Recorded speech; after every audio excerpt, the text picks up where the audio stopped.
పవన్ కళ్యాణ్ గారు అనేక వాగ్దానాలు చేశారు.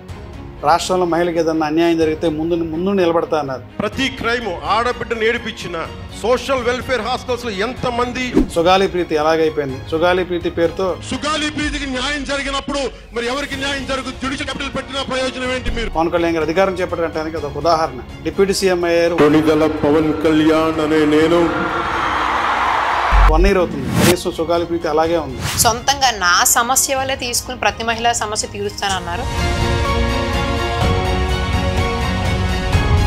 ప్రతి మహిళకి అండగా ఉంటా ఒక అన్నయ్యలాగా అంటారు. నిజంగా అండగా అన్నయ్యలాగా ఉంటున్నారా? ప్రతి సమస్యలోని పవన్ కళ్యాణ్ గారే ముందు ఉంటున్నారు. ఈ రోజు ఎక్కడ సమస్య ఉందంటే అక్కడ పవన్ కళ్యాణ్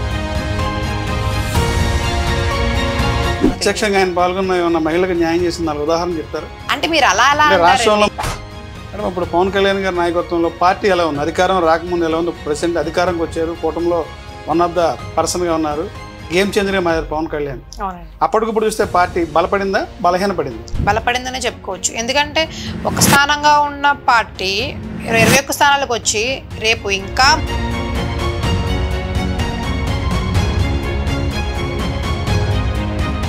ప్రజలతో కనెక్ట్ అయ్యే విధంగా జనసేన పార్టీ ఇప్పుడు ప్రస్తుత పరిస్థితి ఎలా ఉంది? ఇదివరకు అట్రాక్ట్ చేయగలుగుతుందా? అంటే తెలుగుదేశంతో పాటు మమ్మల్ని కూడా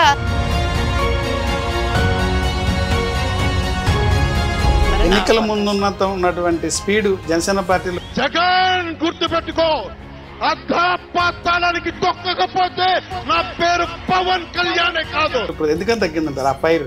గతంలో వైసీపీ కొంటున్నప్పుడు ఏదన్నా ఇన్సిడెంట్ జరిగితే జనసేన వీర మహిళలు కానీ నాయకులు అక్కడ వాలిపోయాడు. పాప సుగాలి ప్రీతి పండ్లున్న చెట్టుగా రాళ్ళు పడతాయి. ప్రతిపక్షంలో ఉన్నప్పుడు ప్రశ్నించే హక్కు, అధికార పక్షంలో ఉన్నప్పుడు ఆ సమస్యని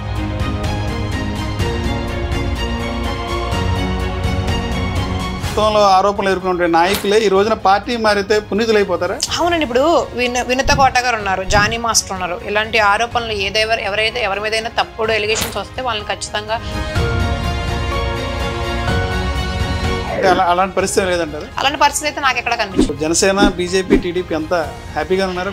కూటమి అంతా బాగానే ఉందంటే పార్టీ అన్న తర్వాత అనేక రకాల ఎలిగేషన్స్ అంటే పైకి కూటమిలో ఉన్నటువంటి 3 పార్టీలు అగ్రనాయకులు అయితే హ్యాపీగా ఉన్నారు. కింద గ్రౌండ్ లెవెల్లో ఇస్తే ఆ పరిస్థితి లేదు. పార్టీలో అయినప్పటికీ కూడా గ్రౌండ్ లెవెల్లో ఉండే కార్యకర్త ఎప్పటికీ జనసేన పార్టీలో ఉన్న క్యాడర్ మీరు సంతోషంగా ఉన్నారా? హ్యాపీగా ఎప్పటికీ కళ్యాణ్ గారు ఏ పదవి లేనప్పుడు, ఏ పదవి మాకు ఇవ్వలేనప్పుడు, ఆయన 0లో ఉన్నప్పుడు మేము తోడను. ఈ రోజు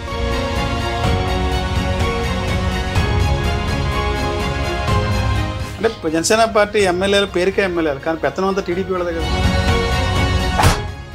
అధికారం చేపట్టిన దగ్గర నుంచి జనసేన గ్రాఫ్ పడిపోతుందని చెప్పి బయట ట్రోల్. అసలు ప్రజల్లో ఇప్పుడు రాజకీయాలకు అతీతంగా ఉన్నటువంటి వ్యక్తులు, రాజకీయాలు తెలియనటువంటి వ్యక్తులు, కామన్ మ్యాన్ న్యూట్రల్ గా ఉన్నటువంటి వ్యక్తులు వెళ్ళి జనసేన పార్టీ గురించి అడగండి. రోజు రోజుకి